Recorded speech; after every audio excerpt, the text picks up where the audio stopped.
안녕하세요. 김경래 선교사입니다. 19세기 중반 아프리카는 서구 기독교 문명화와 아프리카 전통의 가치관이 심하게 충돌하는 곳이었습니다. 한 인물 안에서 두 가치관은 서로 충돌을 했습니다.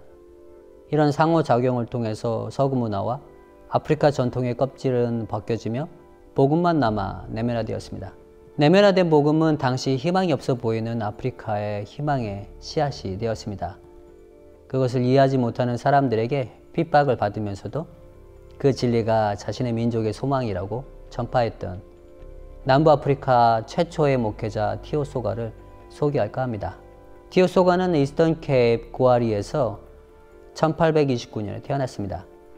티오의 아버지 올드소가는 웅구티카 부족에 속한 한 명의 추장이었습니다.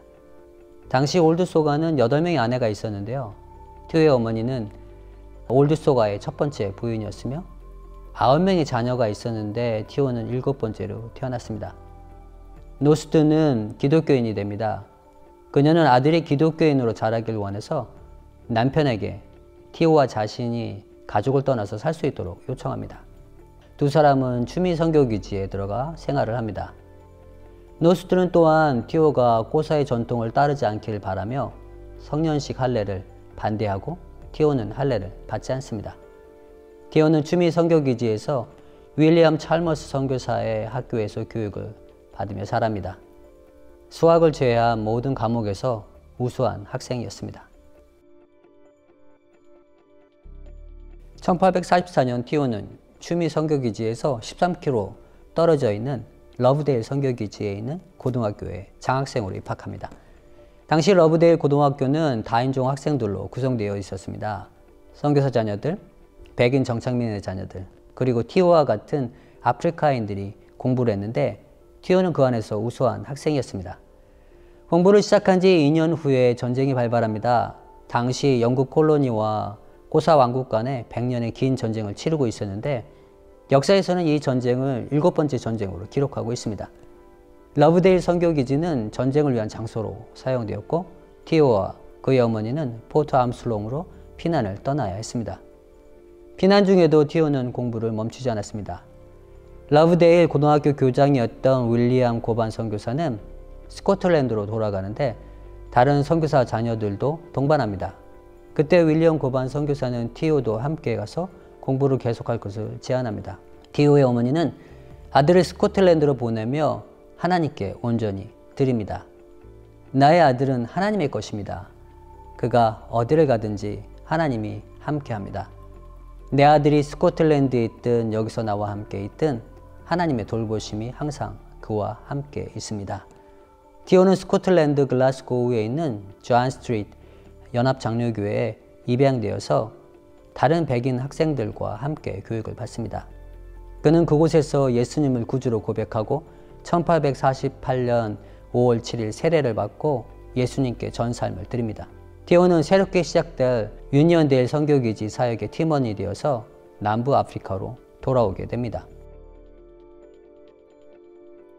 1849년 1월 31일 그는 남아공 이스턴 케이프로 돌아와 유니언데일 선교기지를 개척합니다. 티오는 그곳에서 교류교사와 전도사로 사역을 하며 꼬사어로 된 찬양을 만들기 시작했습니다. 티오의 전도는 많은 사람들에게 거부되었는데 그 이유는 꼬사 전통대로 할례를 받지 않았기 때문이었습니다.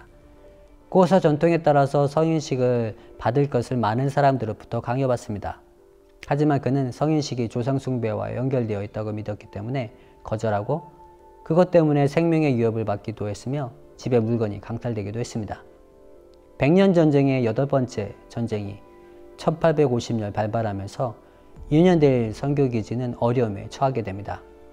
티오는 선교팀 리더였던 니반 선교사 가정을 안전한 곳으로 피신시키고 부삭 장로와 함께 선교기지에 남아 기지를 지킵니다. 성난 꼬사군중은 선교기지를 불태우고 티오는 겨우 목숨을 구할 수 있었지만 부삭은 그곳에서 목숨을 잃고 맙니다. 많은 유니언데일 신자들은 아프리카인의 배신자로 취급되며 심한 박해를 받습니다. 니반 선교사의 아내는 스코틀랜드로 돌아가길 결정하는데 티오에게도 함께 가자고 제안합니다.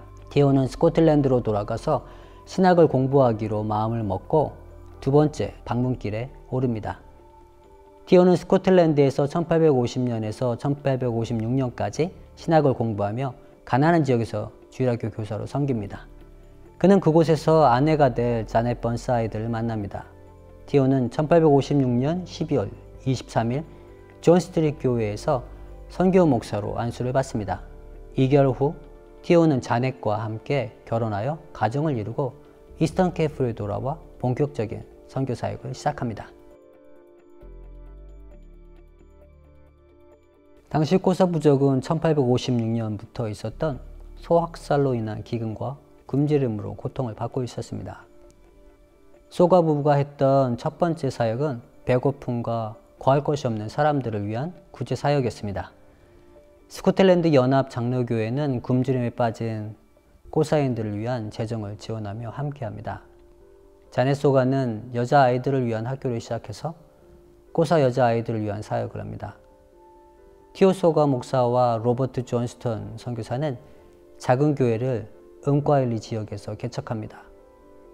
그들의 열정적인 사역으로 꼬사족 3명으로 개척된 교회는 몇 개월 만에 150명으로 부흥하였습니다.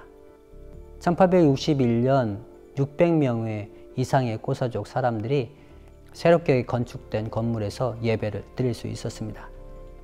티오는 목회 사역뿐만 아니라 문서 사역에도 상당한 열정을 쏟습니다.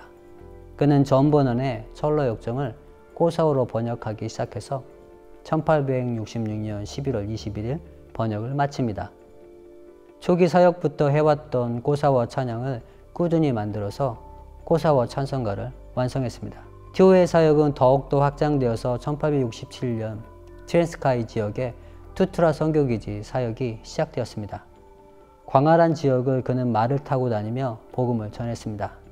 한 번은 비가 오는 추운 겨울 며칠을 추위와 함께 배고픔을 견디며 복음을 전하다가 집에 돌아왔는데 가족들은 잠시 다른 곳을 방문하고 있어서 그의 약해진 몸을 돌볼 사람이 없었습니다. 그 이후로 티오는 독감으로 고생을 합니다. 그 독감은 폐렴으로 그리고 결핵으로 발전해서 1871년 8월 12일 41살의 젊은 나이에 하나님의 부르심을 받습니다. 티오 소가는 최초라는 타이틀을 많이 가지고 있습니다. 그는 최초의 정식으로 안수받은 흑인 목사였습니다.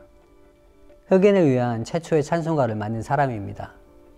최초로 기독교 문학 작품을 꼬사어로 번역을 했습니다. 가장 위대한 점은 흑인 의식이 그를 통해서 탄생되었다는 것입니다. 티오 소가는 흑인이면서 서구식 교육을 받은 지식인이었습니다. 그는 두 세계의 중간에 서 있었습니다. 서구 선교사들이 가지고 있었던 우월주의와 아프리카인의 전통에 대한 자부심 사이에 고민한 최초의 흑인이었습니다. 소사육 사건이 발생했을 때 서구 선교사들은 아프리카 사회와 문화의 붕괴에 관심을 가졌던 반면 티오 소가는 동족의 어려운 생활고와 복음이신 예수 그리스도를 통한 아프리카 사회와 문화의 변혁에 관심을 가졌습니다. 티오의 이런 생각은 스코틀랜드 동료 선교사인 요한 찰스머와의 논쟁에 잘 나타나 있습니다. 요한 찰스머는 흑인 인종의 운명은 이라는 글을 통해서 흑인의 미래는 암울하고 희망이 없음을 이야기합니다. 티오는 그의 글에 대한 성경적 대답을 합니다.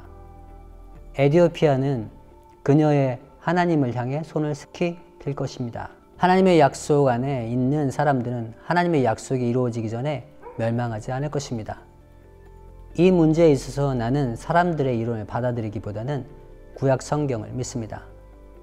티오 소가는 시편 68편 31절 구스인은 하나님을 향하여 그 손을 속히 들리로다 라는 말씀을 근거로 아프리카의 미래는 멸망이 아니라 하나님을 예배하는 자로 일어날 것을 확신했습니다.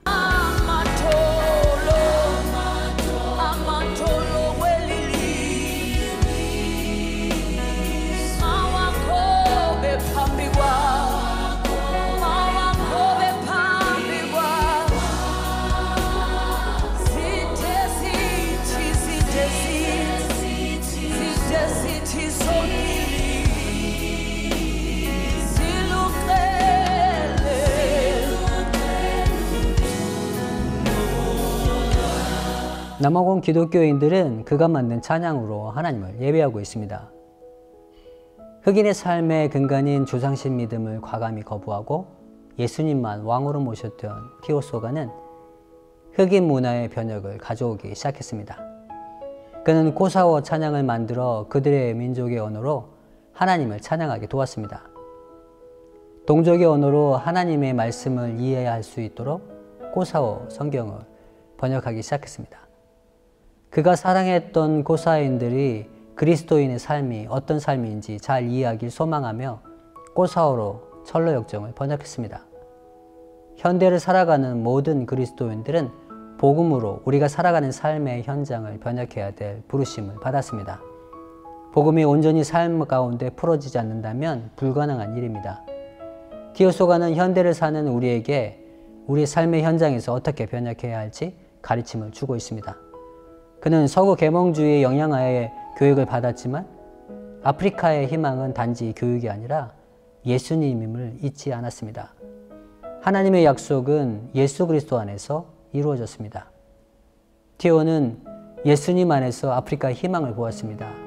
예수님을 통해서 아프리카인들은 하나님을 향해 그 손을 들 것입니다.